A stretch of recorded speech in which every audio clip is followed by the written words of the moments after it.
The presenting sponsor of Pod Save America is Blue Apron. Presenting sponsor. Congrats Very exciting. to Blue Apron for being the presenting sponsor. You won. You won the prize. Blue Apron is the #1 fresh ingredient and recipe delivery service in the country. Blue Apron's mission is to make incredible home cooking accessible to everyone, even you, Jon Lovett. I am the last line. If they got me, that's pretty impressive. They've established partnerships with over 150 local farms, fisheries, and ranchers across the United States, so everything's great. They can be delivered to 99% of the continental U.S., and because Blue Apron ships the exact amount of each ingredient required for a recipe, they're reducing food waste. That's interesting. And it's also great. You get your Blue Apron box, and inside there's just enough of every ingredient, so you don't have to measure anything out. I always think that's the hardest part about cooking. I don't really cook much, but when I do, the measuring always throws me off. But you just open the package, you throw it in, and you're good to go with Blue Apron. That's cool. It's very great. For less than $10 per person per meal, Blue Apron delivers seasonal recipes along with pre-portioned ingredients to make delicious home-cooked meals. You choose from a variety of new recipes each week, or you let Blue Apron's culinary team surprise you. Ooh, I'm going to choose the surprise option next time. Recipes are not repeated within a year, so you'll never get bored. Customize your recipes each week based on your preferences. Blue Apron has several delivery options, so you can choose what fits your needs, and there's no weekly commitment, so you only get deliveries when you want them. Check out this week's menu and get your first 3 meals free with free shipping by going to blueapron.com/crooked. 3 meals free, John. 3! You'll love how good it feels and tastes to create incredible home-cooked meals with Blue Apron, so don't wait. That's blueapron.com/crooked. Blue Apron, a better way to cook. A better way to cook.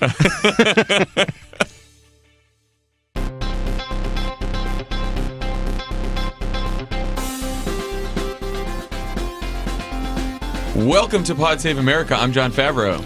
I'm Jon Lovett, and this is Globalist Cuck. Tommy Vietor. On the pod today, we have the White House reporter for the Washington Post, Ashley Parker, the executive producer of VEEP, Dave Mandel. Great show today. And as always, Pod Save America is brought to you by any airline but United. United, you can't drag doctors off or in their seats. Right? And by the way, Oh my God. it's also just not appropriate to charge a $75 dragging fee. Just think that's wrong. Insult to injury. That's a joke right from Twitter. I workshop my material on Twitter. The tweets are free. This I make money on. But by the way, not to ruin the illusion, but we already talked to Ashley, and it's an awesome interview.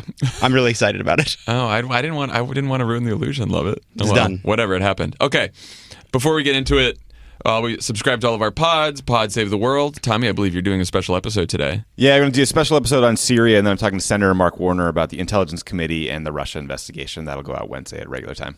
Excellent. And of course, subscribe to With Friends Like These with Anna Marie Cox. Love It or Leave It. As a juggernaut, it really found its stride this Friday. That's the message? That's the message. We had an awesome show with Neil Brennan, Ike Barinholtz, and Jessica Yellen, and you should check it out because it was really fun. Also, this is the last day to buy merch. Yes, today, or if you're listening to this on Tuesday. GetCrookedMedia.com. Yeah. Check it out. Buy some merch, buy some t-shirts. And also go check out your member of Congress. Find out if they're having a town hall over the next 2 weeks.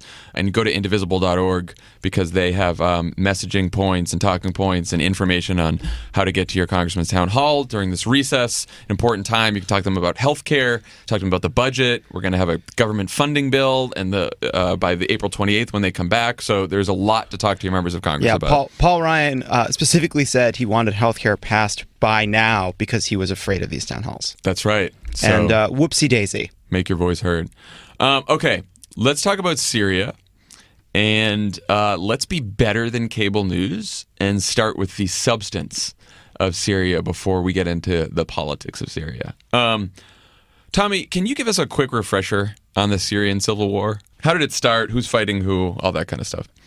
I mean, the Arab Spring started in Tunisia in December of 2010. The Syria protests erupted not long after in March of 2011 when some teenagers in a southern city were spray painting anti-regime slogans on the walls of a school, and they were arrested and tortured, and that led to protests, and the regime fired on those protesters, and things spiraled out of control from there. That conflict over time became even more militarized, even more sectarian, even more ugly. And, now we're at a place where literally hundreds of thousands of people have been killed. Some of the big inflection points along the way was August in 2012. President Obama drew a red line regarding chemical weapons and the use or proliferation of chemical weapons that sort of has led us to where we are last week with Trump striking these regime targets, a military base that was used for a chemical weapons attack earlier last week. And, but there's sort of a couple issues here. There's the issue of chemical weapons and Assad's use of them on his own people. You have the issue of ISIS growing its foothold in the region and becoming more and more of a terrorist threat to really everybody. And then there's the just horrific humanitarian situation on the ground. So, I mean, people have been debating this. Let's start with, back in 2013, right? So Obama draws the red line. Assad launches a sarin gas attack against civilians. And so when Obama had previously said that the use of chemical weapons would constitute a red line, and of course the use of chemical weapons is also against international law, right? But then the UN wouldn't vote to attack because Russia had a veto power in the UN. The UK voted against using force. And then, of course, Obama asked Congress to authorize the use of force, even though he thought he had the authority anyway, right? And then right as Congress was going to vote on this, even though we didn't think we had the votes, basically the United States and Russia did a deal where they said Assad will give up his chemical weapons if the United States doesn't attack. And so Assad gives up, 1,300 tons of chemical weapons. So right. In hindsight, right, we know he didn't give up all of his chemical weapons. Do you think we should have attacked at the time? Do you think it would have made a difference? I mean, a lot of people, there's former Obama administration officials that are speaking to reporters over the weekend saying we should have attacked back then and we're glad that Trump did. The problem here is the definitions of what success and failure are so loose. I don't think there's a scenario where a military strike on 1,300 undeclared tons of chemical weapons spread over 45 different sites would have had a better outcome than shipping out those 1,300 tons of chemical weapons. I can't remember if it's tons or gallons, whatever. But, there's this sort of more loose question of whether it would have sent a message that deterred Assad. I don't know that we know that. Yeah. It's clear based on what Trump did last week. The Russians are already using that base to launch additional attacks on the same neighborhoods. They're just not using chemical weapons. So if his goal was to narrowly scope this and say, I'm going to take this limited action, these 59 Tomahawks, to prevent future chemical weapons use, it remains to be seen if it was successful. Certainly it has not stopped the Russians and the Syrians from attacking civilians in Syria. That is a humanitarian disaster that is ongoing, that has been ongoing throughout the Obama administration, and is something that is very, very challenging to solve. So one thing that happened in 2013 was I certainly remember having the sense that President Obama changed his mind. That that things were moving towards some kind of a strike, and then the decision was made to go to Congress, and then when Congress wouldn't approve it, to use that kind of as a way of justifying this isn't the time to use force. Is my understanding of that wrong? I mean, you don't know. I mean, he decided to, go on this hour-long, 45-minute-long walk with Dennis McDonough that Friday afternoon in August and sort of rethink his strategy here. And I think a lot of people have speculated, and assumed that maybe he just didn't want to go to war and he was looking for an out. Others have thought that he sincerely thought that going to Congress was a way to actually get a stronger resolution put forward. Dennis hasn't talked about it. I tried to push him on it when I talked to him last week for Pod Save the World. The president hasn't talked about the substance of that walk. I think there's a lot of assumptions made here. It is certainly not fair to say that there was some grand, brilliant plan that led to this deal with the Russians. That's something we got to over time. I think the credible threat of force that was put on the ground by Obama regarding the red line probably helped us get to a resolution where we ship the chemical weapons out, the 1,300 metric tons, I looked it up, of chemical weapons pushed out. But look, it was not a perfect, seamless bit of diplomacy. There were some bumps along the way there. Well, because the reason I bring it up is because one of the things that was striking about that decision-making process is, and it sort of had implications for what Trump just did, is President Obama said, we would like the authorization from Congress, but we believe that we don't need it. And I just think that's played out now with Trump claiming the same level of authority. And I don't know. It makes me, that to me feels like a kind of bipartisan mistake. The assumption that the president has this kind of unlimited authority to wage war for limited periods of time or unlimited periods of time, that congressional authority is a luxury, but not a necessity. Well, yeah, look, I think that's a totally fair point. I mean, there is no authority under national law to take these military strikes. Presidents in both parties have argued that the president has the authority to take strikes if it's in the national interest and it falls short of war. I agree with you, though, that like Democrats and Republicans have abdicated in Congress, have abdicated their responsibility to be a part of these discussions. And we should bring the AUMF, the authorization of military force, forward and redebate that. We should be debating in Congress the legality and the need and the national interest of striking Syria. But instead, they prefer the president to act and then get to put out press releases later when they know if it was a success or not. Right. They don't want to be on the record. So, I mean, one of the people warning Obama against military action in 2013 was Trump. There's like now 1 million tweets that everyone's digging up from Trump that says like, do not bomb Syria, Obama, do not attack, do not, right? And then like up until a couple of weeks ago, right? I mean, or a couple of weeks ago, it seemed like the Trump administration broke from the Obama administration in saying that maybe Assad's removal was not a priority, right? Or that, I mean, we always used to say Assad must go or Assad is going, or there was a whole bunch of different iterations of that. So the question is like, what changed Trump's mind, aside from, I guess, the images of the of the children dying from that gas attack on television, right? Like, was it a policy change? Like, what's going on there? That's a good question. I mean, listen, Obama said starting in August of 2011, when a bunch of European leaders said the same thing, that Assad should go. Over time, they certainly de-emphasized that part of the policy. And I think by the end, we're at a point where they were saying any transition in Syria needs to have an election that includes refugees, which is sort of a de facto way you would get rid of Assad, but they certainly weren't pressing on it. Trump has been saying all along we should deal with ISIS first. He's been saying Obama didn't have the authority to strike Syria without going to Congress. So he did a massive 180. And it's not clear to me, if you watched Rex Tillerson on the shows or Nikki Haley or H.R. McMaster, his national security advisor, what exactly their plan is going forward. In fact, it's pretty discordant. Well, we don't even know. We have no idea why they did this. It's 4 days later, and they've offered these most ridiculous and vague justifications. Trump goes out to a bad mic and speaks for 2 minutes and says the hearts of the people, what have you, written by B+ Santa Monica fascist Stephen Miller, and we have we've just never been in this situation before. We have, and also Glenn Greenwald made this point, which is I think a really good one, which is we have used military force in so many ways so often over the years that sending 59 missiles into a country doesn't feel like war to us. It's ridiculous. Well, I mean, it was interesting that McMaster said the strike was not meant to degrade Syria's ability to carry out chemical weapons attacks or other attacks, and he said it was meant as a signal. So, like, what signal could that have been, Tommy? Like, is that... I don't want to talk about Russia anymore.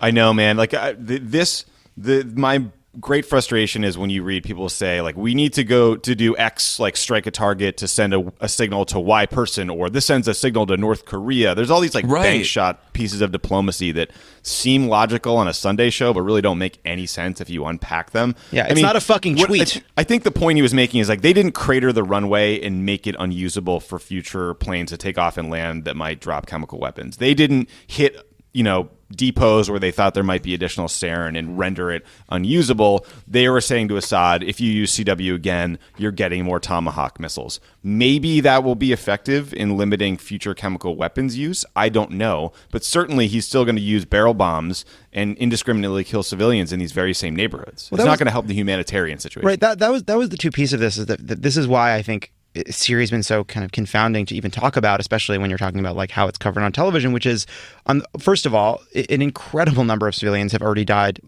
because of conventional weapons. And then also we are on both sides of this conflict. We are supposedly actively fighting ISIS. And so we're in this incredibly insane sort of multifaceted conflict. We are on multiple sides at once. You're right. I mean, listen, it's hard to figure out how we sequence these things. Well, first on the chemical weapons, like chemical weapons are treated differently because they are so horrific. There's a treaty banning them and their use. So we try to set them apart the way we do other WME to prevent their use. That said, there is a massive illogic in treating an attack of chemical weapons that killed less than 100 people when you have indiscriminate bombings that's killed hundreds of thousands. I'm totally with you there. Well, and also, by the way, you see stories that one of the reasons Trump was motivated to do this is because he saw the images. But we actually don't see a lot of images of the death caused by conventional weaponry because they're incredibly gruesome. They're just as gruesome. Yeah. Okay, it is searing, but it's also worth noting that in 2013, when there was a chemical weapons attack that led to the debate over the Red Line, that more than 400 kids were killed in that attack. So I'm not trying to dismiss his sincere view or emotional response to what happened. No. Just factually, this is something that's been happening way too often. Well, so let's go the other way, right? Let's say that the Trump administration decides that it doesn't want to just send a signal that, if Assad keeps going, they want to get more involved in this war, which some neoconservatives and even some former Obama administration officials seem to be, advocating, right? Like, we need to do more to degrade Assad's ability to carry out a lot of these attacks.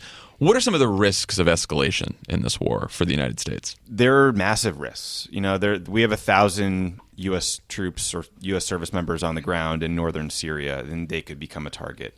You have Russian and U.S. jets flying around in that airspace constantly. The Syrians have one of the better air defense systems out there. They have brand new Russian-made stuff, S-300 missile systems that could shoot down our planes if we try to impose a no-fly zone. Getting into a no-fly zone would require hitting targets on the ground, taking out their defense systems. You could risk an accidental armed conflict with Russia. So, these are the sorts of slippery slope arguments that I think President Obama probably heard a lot of in the Situation Room when he was debating these things and are frankly unanswered at this point in time. Wars are easier to start than they are to end. That is one thing that we've learned over time. How many times are we going to get involved in some civil war in another country because we were presented with a group of bad options? We're like, let's do the worst one. I don't get it. So let's get to the politics of all this. So first of all, there's the White House spin, right? The White House spin is that this is all the really gross stuff about this, right? The White House spin is that this is Leadership Week. That's what, in quotations, that's what they told Axios. They're gonna package this up as Leadership Week because he had a successful Chinese summit and he had Gorsuch on the court and then he fired missiles. So that is leadership. And then the congressional reaction is also is quite interesting too. Like, all of these Republicans you have who did not want to give Obama congressional authorization for the strike in 2013 are now just like rushing to microphones to praise this thing. I mean, it seems a little hypocritical, no? How many times can we go off about hypocritical Republican congresspeople? Yeah, no, it's infuriating. Like, I mean, but it's not just that they opposed it when Obama did it and they support it now, but everyone opposed Obama's actions for different reasons. Some warned that it was a slippery slope. Some said it was too limited and wouldn't do enough when it seems like Trump has now chosen the most limited option. I do think Lovett's fundamental point earlier is the most important one, which is Congress should be engaged on this stuff. Like, we have a president that is a loose cannon at best. We should be trying to constrain him, not telling him, hey, go ahead and bomb stuff. We'll be cool with it later. And the people who are doing that the most, of course, are the media. Well, or it's particularly cable news, right? I mean, mostly cable news. So I want to talk about the media reaction because that perhaps the worst element of this entire episode has been how cable news has reacted to this whole thing. I just want to make one point about the Democrats in Congress too. Before I do want to really dig into the media because it is the most unsavory part, but I also am pretty frustrated by Democrats putting out statement that their problem with what Trump did is about process.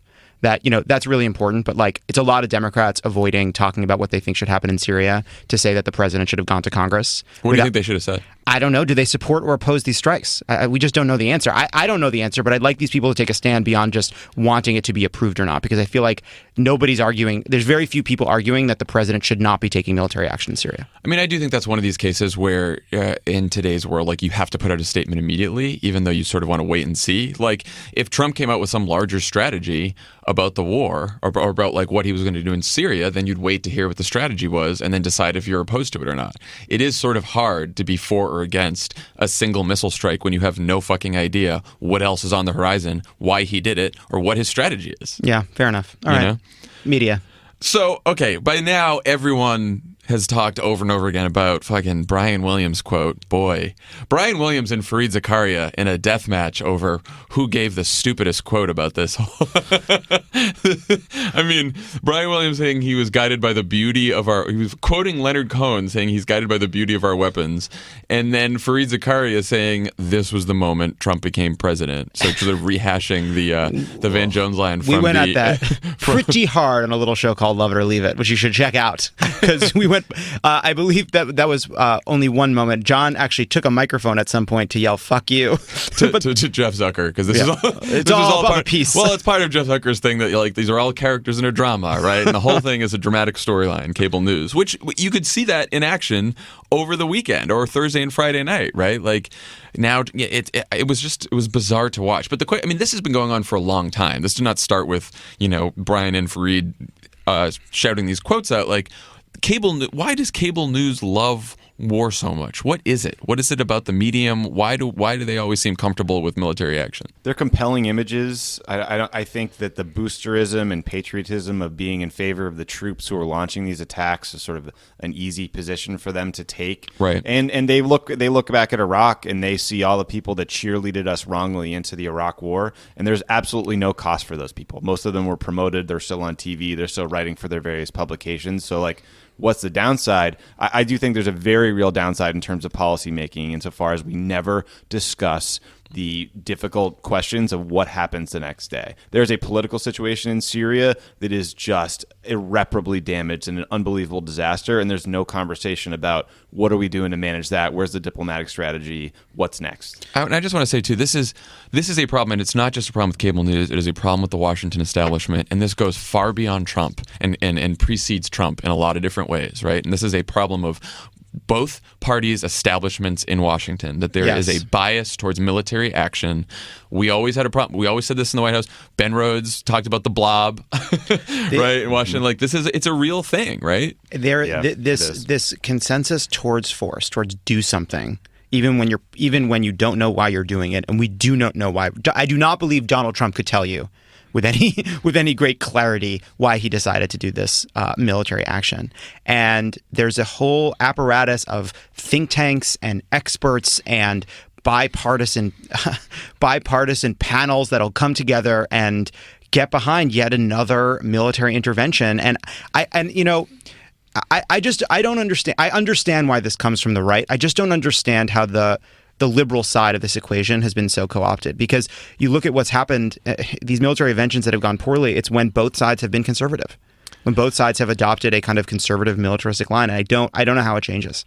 I mean, I think there's two factions on the progressive side and the liberal side that are dealing with this. One is, and there was always sort of a Democratic centrist hawkish faction, right, that came up through the 90s. Like Democrats have to look tough on terror, look tough, after 9/11 especially, Democrats have to look tough on terror, tough on national security, and so they're more hawkish. And then there's a lot of humanitarian interventionists, right, like people who see genocide and mass atrocities and say that it is the United States' obligation to go do something about that, right? And that's not quite the same as the hawks, although there's overlapping stuff there too. I mean, look, I think the use of military force and deciding whether to use military force, it is a real debate, and like you don't want to be too cautious at times. Like there are times the United States has to use force and use military, but I think that the bias towards it in Washington is severe. Yeah, I mean, I do think I do think it's just sort of like Donald Trump being president does expose the norms we've already broken, and a lot of those norms are about turning the president into this foreign policy dictator who could use Congress approval but doesn't need it, does need to wait for a NATO resolution or doesn't, does need a UN resolution or doesn't. It's completely incoherent, and as a result, our debates about these matters become incoherent too.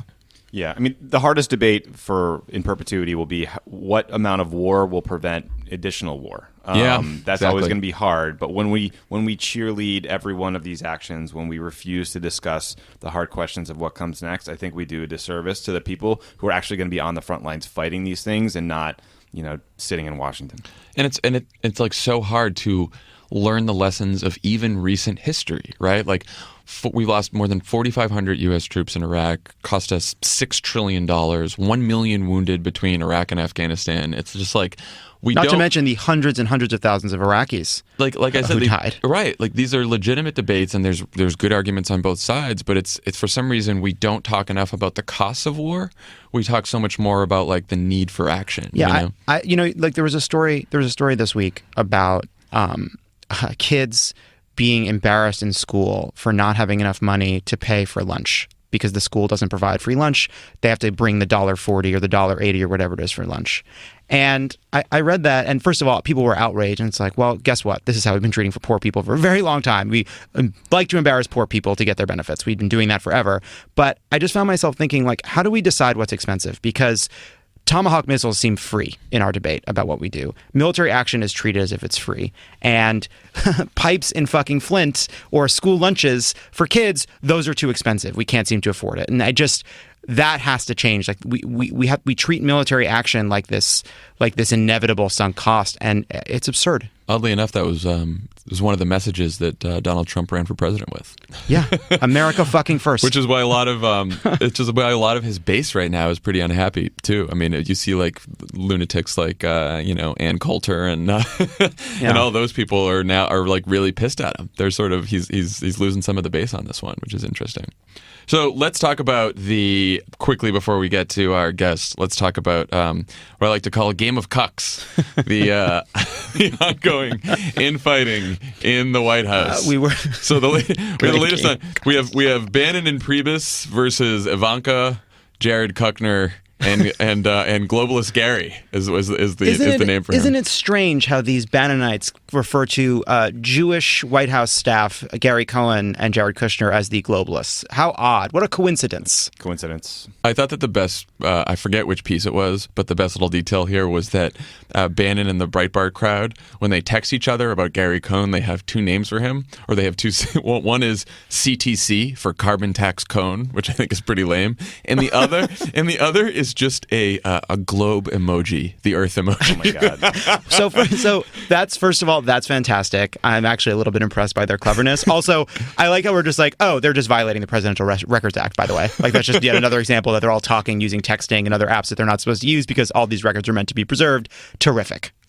I mean, just the lack of discipline. I mean, the fact that it's not just every cut and thrust between Jared and Bannon that leaks out. It's like that the meeting where Trump sits them all down to tell them to figure it out and shut up and stop acting like children. That immediately leaks. Nothing is sacred in this White House. They are a bunch of children with very serious jobs, and it's going to lead to a fucking disaster. I know. And also the Politico story this morning where they talked about how to like rebrand the administration for the 100 days marker. Oh my God. And there's a communication meeting full of 30 people and 6 people like literally 1/5 of the meeting spoke to Politico. It's actually, you know what, it's a little bit hard. I mean, obviously everything is disheartening. But one thing that is heartening is that it is a little bit like there's a natural defense mechanism, which is when you assemble a White House filled with rejects, incompetent morons, goons, ideologues, people who have no business being in government. They're all so unprepared and also scared and nervous and anxious that they're all leaking like crazy. And it's like, when you assemble people that would work for Donald Trump, they're going to shiv each other because they're not the best. And it's sort of a nice way. It's a nice little defense mechanism because I just don't understand how it's not a leak. Like a leak implies that there was a wall to begin with or some kind of a barrier between this information. It's just a free-flowing river of information. they need to build a wall. So I have one question about this. So where it stands now is it looks like there's a detente between Jared and Reince and Bannon. Rapprochement, if you will. Because Trump sat them all down and told them to be nice to each other. But we have McMaster has ousted KT McFarland from the National Security Council. She's on her way to Singapore to be ambassador. Did she say yes to it? Did she finally? Sweet gig. She finally said yes to Singapore. I don't know if she did, but she's either there or nowhere. She's either there or Fox News. Either's fine with me. There were some rumors that maybe Sebastian Gorka is next because McMaster can't stand him either. Probably because he's a. I'm gonna do. Shall I do the Gorka? Please. Oopsie doopsie! I've joined a Nazi group. So maybe Gorka's next. But the overall question is, how much better off are we with some of these Bannonites nationalists out of the White House? Like, is it really going to improve the policy outcomes that much? That's what I want to know. Yeah, I just think that's the question, right? Like all the infighting, all I these would say machinations. no. Well, I'm answering my question no. I don't think. Look, I don't know. I mean, first of all, we don't know how bad it. We don't know. I think we have to wait and see. What I definitely believe is true is Ivanka and Jared can do their best to spin their participation in this disaster, but until we see actual tangible policy changes on the issues they claim they care about, it's all a bunch of bullshit, and they're just there to put lipstick on a pig. But like, one thing that I will to me, like, it's crazy, but like climate change, that Jared and Ivanka know better. And they sat back while the EPA was mined for parts by the fossil fuels industry. And if they want to claim that they're there to do good and they're there to help their dad, then they need to talk about the environment. And that I will watch that one issue. And until that changes, and I don't believe it will change, to be honest, it's all a bunch of bullshit. I'm with you guys. CTC's got your Trump's back, not going to change. Like I agree. Getting the white nationalist and his idiot crony friends out of the White House is absolutely a good thing. But Trump's not going to change, so the infighting's not going to change. So the fact that we have a person that is totally incompetent and not up for the job leading the charge is not going to change, and we should all remain pretty freaked out. Yeah, and I'll just say, on domestic policy and relationships with Congress, let's remember the reason that the healthcare bill was such a disaster, and people almost lost, 24 million people almost lost their healthcare and gutted pre-existing conditions, is because of Paul Ryan. Yeah. And the House Freedom Caucus. Like, I do think that the dynamic between the Trump White House and the Republican caucus in the House is probably, in domestic policy, the more damaging dynamic than anyone who's in the White House. Right. And that and it would take a far better human being to change that dynamic, and change the dynamic to the point where he could build a coalition in Congress with Democrats and Republicans to pass something that the three of us would actually think is okay. Right. I mean, it's just Donald Trump will continue to be Donald Trump. He is the fish rots from the head. He is the problem. And, there'll be this constant apprentice-like awful reality show for the next few years. But it doesn't matter who the players are. Donald Trump is going to be sitting at the head of the table. Okay. When we return, we will have the Washington Post's Ashley Parker. This is Pod Save America. Stick around. There's more great show coming your way. Pod Save America is brought to you by Squarespace.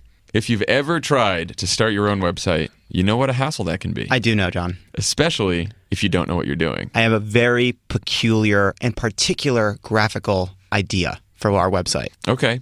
Well, maybe you should think about making your next move and making your next website with Squarespace. I probably should. Create a beautiful website with Squarespace's all-in-one platform.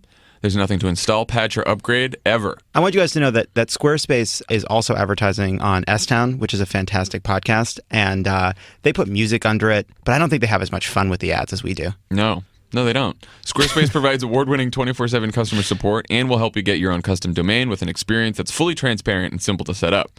It's used by a wide range of creatives. I don't like calling people creatives. Yeah. They're just people. It's usually my job to criticize the copy. Musicians, designers, artists, restaurants, podcast hosts. Journeyman. See, I personalized that. I liked it. Make your next move, lock down your domain, and create a website to launch that idea. Use offer code CROOKED for 10% off your first purchase of a website or domain. That's CROOKED for 10% off your first purchase of a website or domain with Squarespace. And I can tell you, I did go to Squarespace to look at it, and they have really cool templates. They are great templates. They're better than what you'll find elsewhere. Do it. Crooked. 10%. Go. All right. Pod Save America is also brought to you by Wink. When you have a great glass of wine, it enhances the moment, whether you're reflecting on the day or with someone you love. New ad, guys. New sponsor. I want you to just know reading it for the first that time. I am looking right into John's eyes as he reads about drinking a glass of wine with someone he loves. I have shielded my eyes now. Wink understands this. It's why they started their company, to give you access to exceptional wines from around the world. You're supposed to spell Wink. W-I-N-C. Do you not read the emails? Well, I'm going to spell it when I'm about to spell the next paragraph. Do you have the copy in front of you? I bet you don't. No, I riff. That's my job here. Just go to trywink.com, spelled TRYWINC.com. Take a brief palate profile quiz, and Wink will recommend distinct and interesting wines actually customized to your palate to be shipped directly to your door every month. By the way, I cannot believe we're doing this ad for the first time, and we don't have wine connoisseur Tommy Vietor doing this ad. Yeah, human boat shoe, wine drinker, Tommy Vietor. No one knows wines like Tommy Vietor. Yeah, he likes his Wink bottles of wine on a schooner. Because Wink bases the wines they send you on your taste preferences, Wink will even introduce you to new, rare, and custom wines that are not available anywhere else and tell you the story behind each one. We found this. The end. This was on a mountain, and we grabbed it from the top of the mountain. I think it's like that. Wink isn't just a wine club, it's a wine company. Wink works with top winemakers and growers from around the world directly to make all of their own wine. All of Wink's bottles start at just $13, so you get high-quality wine that would normally retail for $20 or more at almost half the price. So join for free, skip any month, cancel anytime, and they have a 100% satisfaction guarantee, so you never pay for a bottle that you don't like. And right now, Wink is offering Pod Save America listeners $20 off your first order when you go to trywink.com/crooked. They'll even cover the cost of shipping. That's trywink, spelled TRYWINC.com/crooked to get $20 off your first order now, plus complimentary shipping. Trywink.com/crooked. Complimentary shipping. Complimentary shipping. You're not paying for a thing. Just getting that wine. On the pod today, we have the White House reporter for the Washington Post, Ashley Parker. Ashley, welcome to the pod. Thanks for having me. Ashley, thank you so much for joining us today. I know it's been probably been a crazy, literally every day since you've started on the White House beat officially, but it gets escalated a bit when we start launching missiles. So how is Trump managing the situation in Syria? Is he getting briefed every day? Are they bringing you guys in for backgrounders, or is it hands off now? What is their approach to this? According to his aides, he's getting briefed every day and getting updates. They're not bringing us in for a ton of backgrounders yet. There was, everyone is I was not there, but everyone is down in Palm Beach with the president. And so they had a on-the-record briefing and a briefing that was going to be on camera with Pfeiffer, and then at the last minute it was off camera because they wanted the images, of course, of Trump to carry the day. So I think it's an open question if and when we'll start seeing them trying to shape this policy behind the scenes with reporters. And part of that may be because they don't quite know what the policy is beyond, what they did with those airstrikes. So you wrote a piece about the deliberations leading to the strike on Syria. At one point you said that the president had been presented with 3 options but discarded one. Do you have a sense of what the various military options the president was presented with? Yes, I think the best sense we have of the 3 options were obviously the one that he did, a first option that was sort of basically nothing or something akin to nothing, like a strongly worded letter. And then the third option was a much more aggressive option. And I don't actually know which one he discarded of those 3. I don't know. I'm just wondering why he would. It seems like one of those options was a tweet. He does seem to like those, so maybe that was something he kept in his back pocket. So how much fun is Steve Bannon having in the White House right now? Do you have what's the latest on your reporting on the war between the Bannonites and the globalist cucks? Well, if you believe what, Bannon has reportedly said, that he loves a good gunfight, then he's having a ton of fun, right? Because everyone is out for him. I will say I think reports of his demise are sort of overstated. The president sort of told him and Jared to get their acts together and stop fighting. Reince over the weekend had a meeting with the two of them that a lot of outlets reported on. A couple interesting questions. One will be sort of this, for Bannon, like this divide that people have been talking to me about on sort of pure ideological purity, or sort of a Reagan version of that, which is, taking 80% of what you can get, but also realizing that you have to govern. So, one early thing I'm going to be watching for is if Bannon, is sort of one of these voices within the White House pushing behind the scenes to have the border wall funding in the CR. That would sort of show, a lack of flexibility on governing, and more towards ideological purity, which I think would cause some problems for the president and Reince. I love the idea of Reince Priebus, the most on the way out, calling a meeting between Steve Bannon, second most on the way out, and Jared Kushner, who's unfireable. Why are they listening to him? Half the stories have been about Bannon being on the way out, but the other half is about how Reince is going to have to leave politics. Right. Well, or Reince, who, the big criticism of him, right, is that he can't manage anything. So the idea that he's trying to manage this most tumultuous of relationships. But the White House is a good example of, like, the enemy of your enemy of the enemy is sort of your frenemy. I mean, I think you have kind of seen an alliance between Priebus and Bannon because they're just so opposed to some of the, who they would call sort of like the Democrats or the globalists. The globalist cucks. Yeah.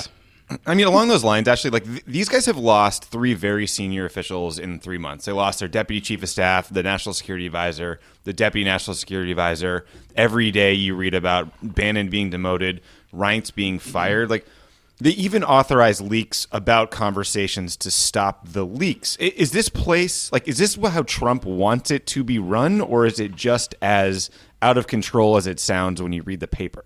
I think it's a combo. I think Trump encourages kind of an atmosphere of chaos and kind of survival of the fittest in Donald Trump's Hunger Games. I mean, that's something that has worked for him in business. It's worked for him in the campaign in the sense that they won, right, which is what they measure everything by. But no, I will say I don't think he's happy about all of these leaks in the press and the way, frankly, it's undercutting his agenda. So I think there does seem to be a real effort to regain some control, both of the actual operations of the White House, but also of the messaging and the narrative. And, he's really eager for a bunch of successes. So to that point, sort of the outcome of all this infighting is supposed to be policy making of some kind. And you have, this dividing line, right? And you read these stories like, the Jared Kushner Democrats wing is triumphant with Gary Cohn and Dina Powell, and Bannon's in retreat, what have you. But we haven't seen any sort of policy differences, right? Like, what does it look like for this infighting that I'm personally admitting to enjoying immensely? Like, what does it look like for it to manifest in actual changes in the way this White House proposes policy? That's a good question. When we were reporting on sort of like the latest round of infighting, and the line out of the Bannon camp was that, all these Democrats don't understand why Trump got elected, and they're not going to let him keep his promises to the base. When you went to sort of the Jared camp and the other camp, their response, not incorrectly, was like, well, what have we done that's been lefty or Democratic or out of line with our promises to the base? And I think so far, other than maybe a few things in the margin, the answer has been nothing. Right. So I just we're left with this Sophie's choice of this horrible white nationalist being in charge, or a 36-year-old real estate non-mogul inheritance haver. Right? Like, how is this the best we can do? I mean, does the White House never step back and think, there's got to be someone else we could bring in? I mean, is there no rumblings among Trump supporters on the outside that this doesn't have to be one of these guys? I mean, of course there's rumblings on the outside, right? That's half of the leaks you're reading about, is what his, on the campaign, the way donors always snipe and think they have better ideas. I'm sure you guys are familiar with that. People, people on the outside have a lot of better ideas, or think they have a lot of better ideas. I mean, 2 things I've heard. One is, which is a fair point, is that no one actually wants the chief of staff job. It's sort of not an easy job to sell at this point. That is insane. Right. That is insane. It is. A year ago, it was one of the most coveted jobs in all of politics. It was like the sinecure of. It's like the craziest, coolest job somebody could get. People gun for it for decades. We know them by name. We're not even going to say their names. And now it's like these guys can't. They're posting jobs on Monster.com and ZipRecruiter, our sponsor. Hey, Donald Trump sounds like Love is looking. Love is in the market.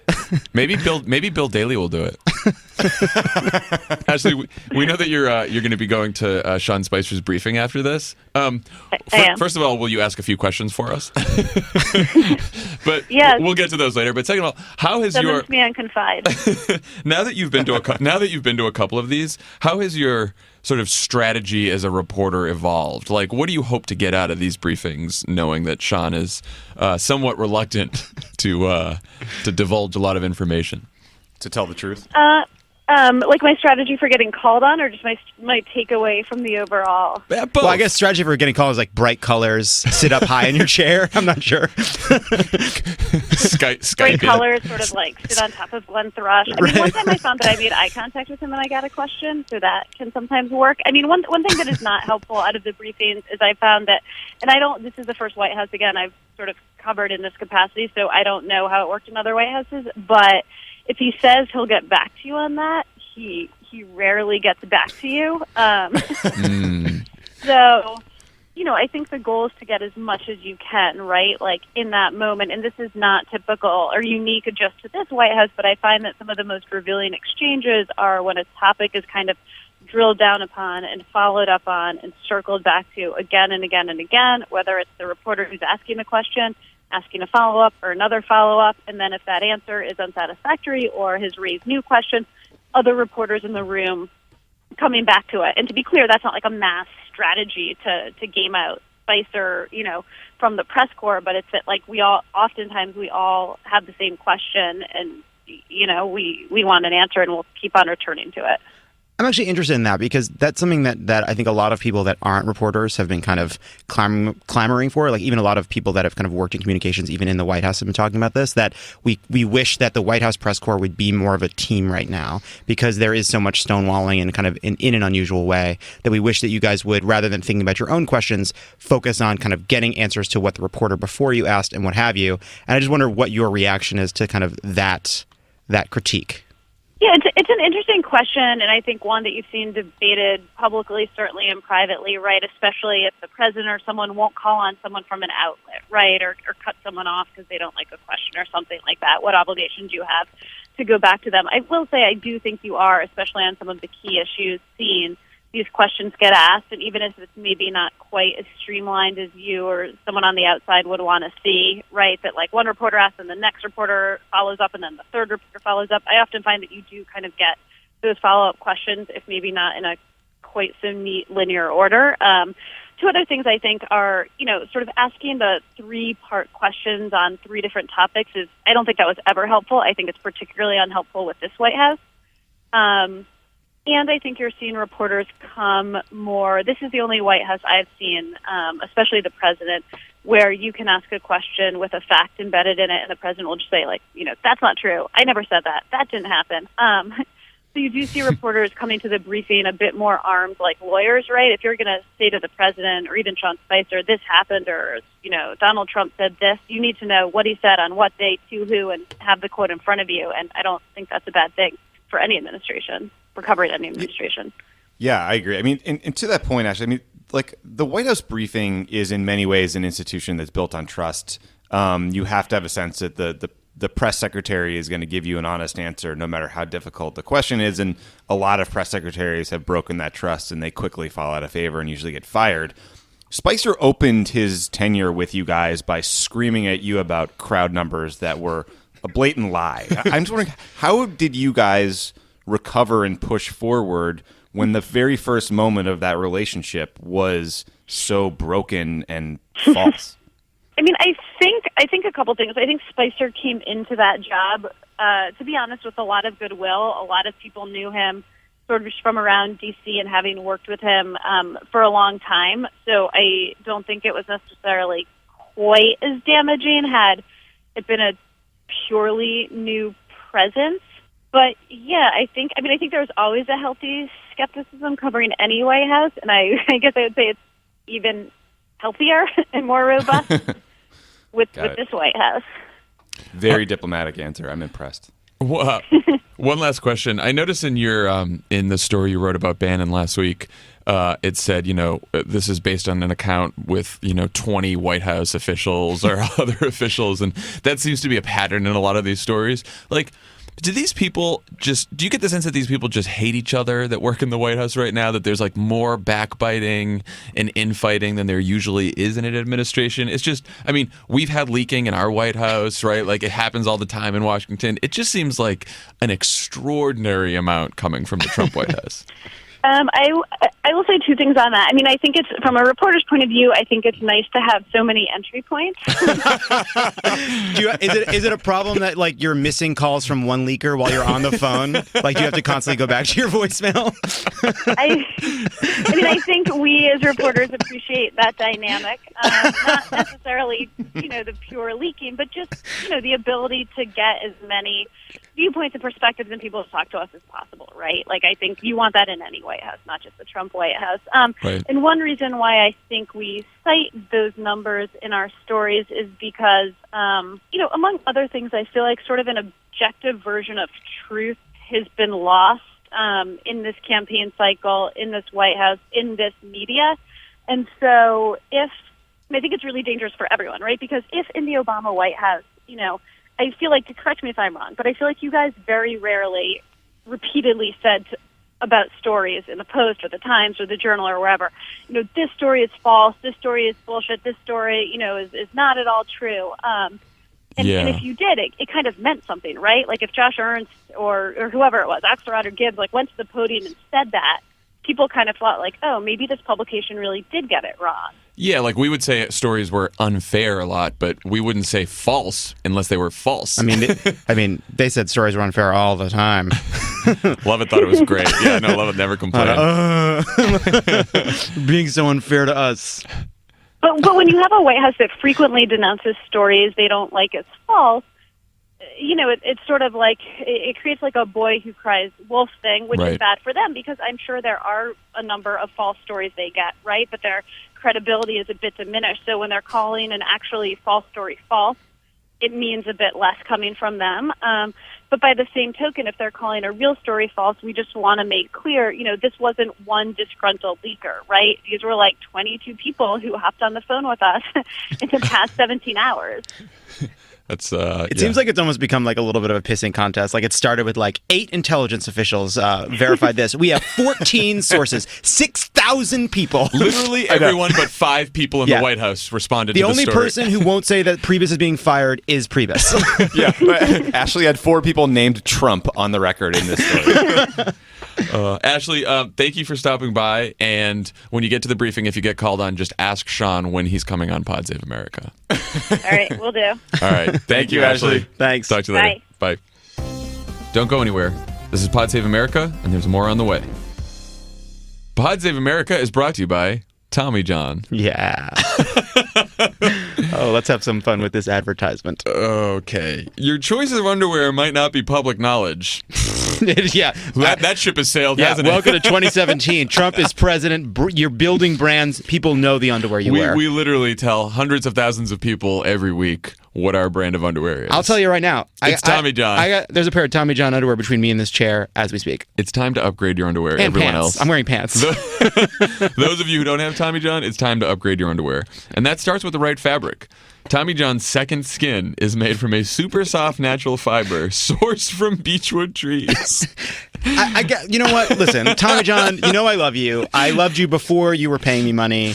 I think you're a fantastic product. I really want to emphasize people don't want their underwear to be made out of trees. I just don't think it's a cool thing. I will tell you guys, though, it is a great product. I genuinely like the product. The Second Skin collection features a breathable contour pouch. It's who wants to be we made this underwear is sourced from locally grown cement. It's not a good, beechwood trees is not a cool thing. I don't know what my underwear is made of. I just know that it's Tommy John. And it's comfortable. Look at that. We just did the ad right there. You guys got to bring us in earlier in this process. We are professional communications people. We had a life before we were hosting this political podcast. If we can write speeches for the President of the United States, we can certainly write ad copy for Tommy John. Anyway, we were doing a Tommy John ad, John. Don't just take our word for it about Tommy John. You know what? No, don't even finish that. Take our word for it. I don't even want to know what comes next. Take our word for it, and additionally, Tommy John has over 5,000 five-star customer reviews. That's a lot.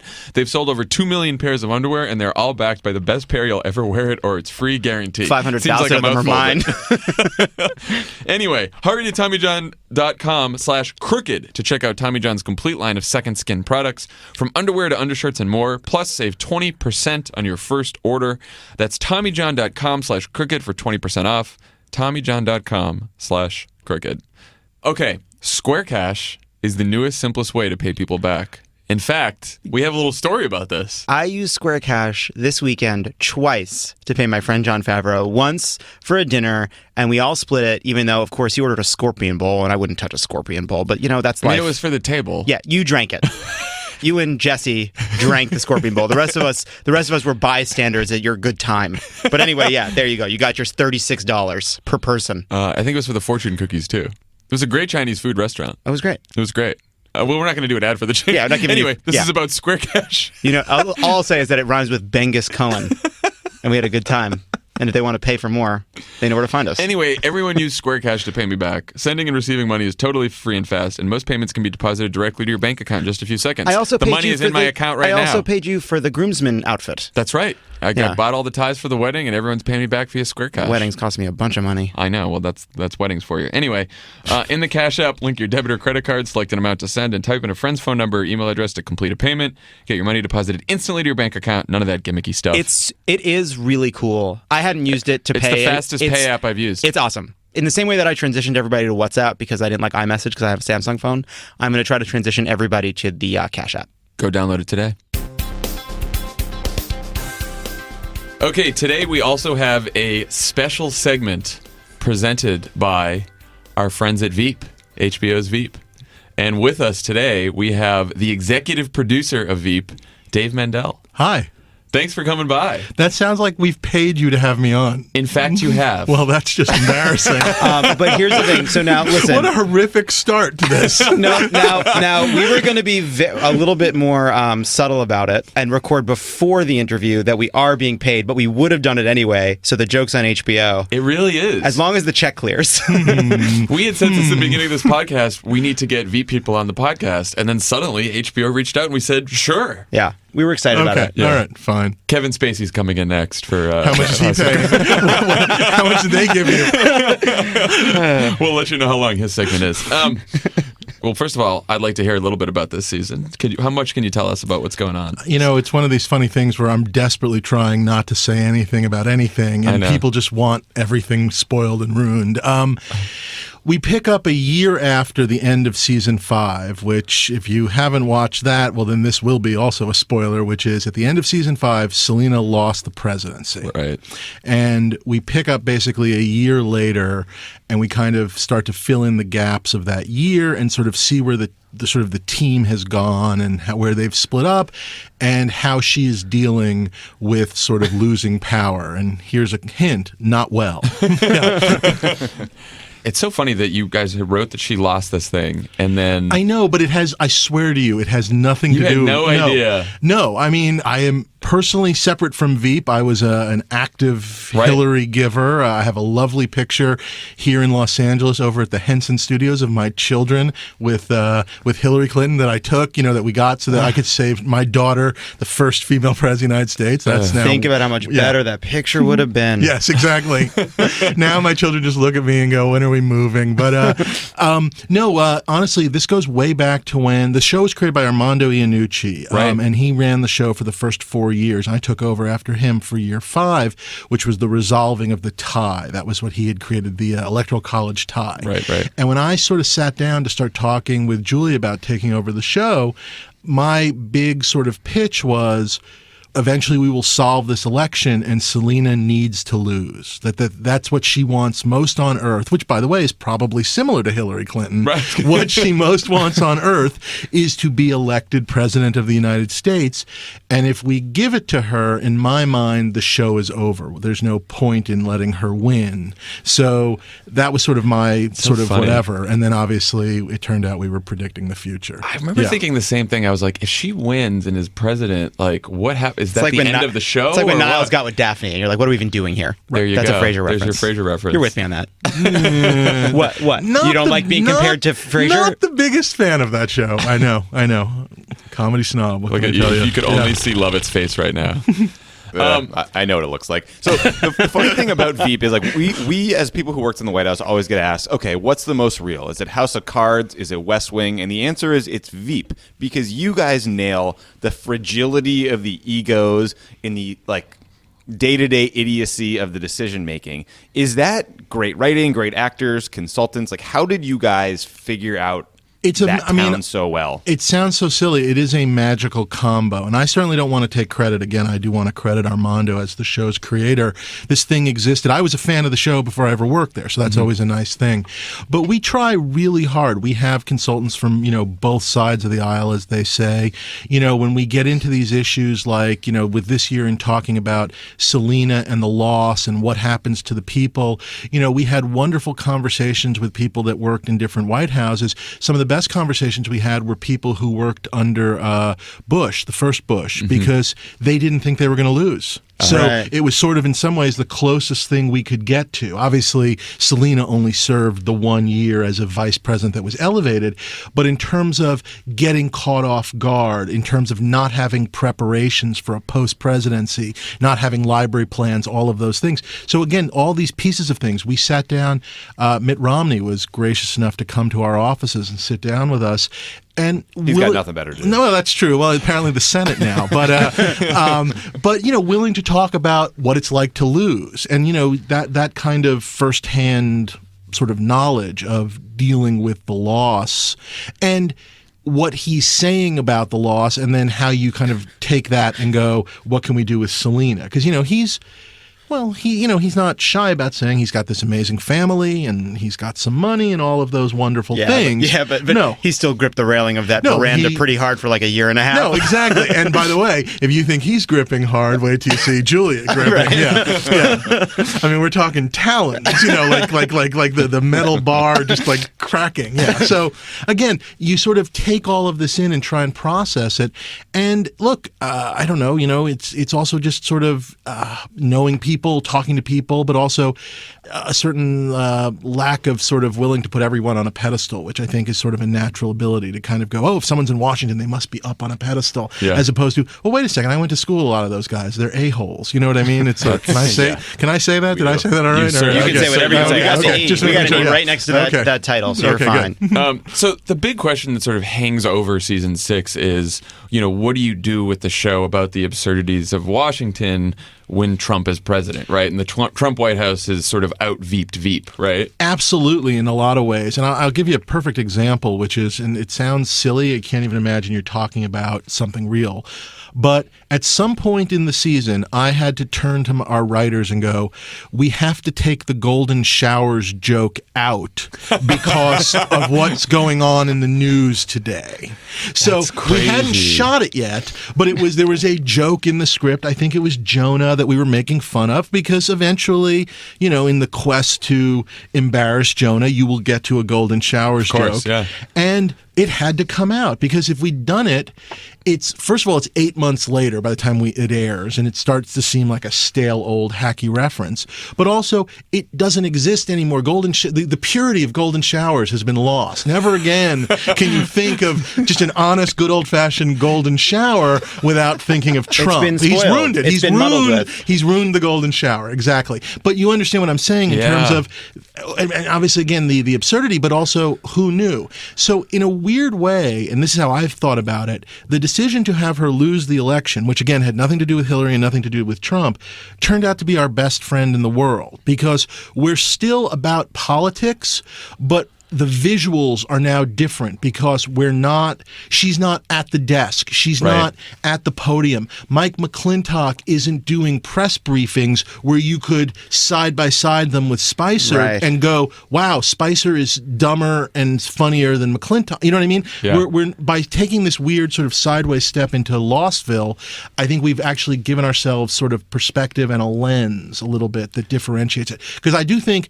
we'd be in real trouble had she won and still being in the White House, because most of our White House stories on a given, week episode, we're sitting there going, what's the stupidest thing we could have the President of the United States do or her staff do? And this stuff is happening on an hourly basis right now. Right. Yeah. It's we are at the end of parody with what's happening at the White House. So it's like, how do you heighten it? How do you make it stupider? Have you noticed yourselves pushing the envelope even further because of what's happened in this season? No, not so much, because like I said, it does get harder to sort of, once golden showers are on the table, sort of I think that's another thing, along with the lack of consequences, the level of discourse. When you start having, what's the word, Republican debates where people are talking about penis size and hand size. Yeah. We can add the word fuck to a scene and it's funny, but it starts to, it's almost like you have to go more creative. The envelope has to turn into something else a little bit. Well, we are very excited for this next season. I can't wait. I think you're going to like it. I'm going to get you copies of it. The next bunch of copies of it. And then if you ever want to talk again, I'm sure we'll buy our way back on. We would love that. Now you know our secret. You come back anytime. Can I pay for an extra 2 minutes right now and just kind of... We're cutting this down to the 5 you're allowed. Damn it. Dave There's Mandel. a coin slot in your microphone. Oh, there you go. Does this thing take Apple Pay? Can I just... Dave Mandel, thank you for stopping by. This Sunday night, guys, the 6th season of VEEP on HBO. Thanks again to Ashley Parker and Dave Mandel for joining us today, and we will see you a couple days. Bye, guys. Later. We lost Tommy. We should just mention that Tommy dropped off to do a Pod Save the World interview. I like when we do 10 seconds of odd closing, because these are the people that stuck it out, And now the music's starting. John, how are you doing? I'm great. I'm ready to record some ads. Bill's in the booth. He's having a great time. I just don't want it to end. I had a great time today. Well, we have ads to do. Let's do some ads. Let's do some ads.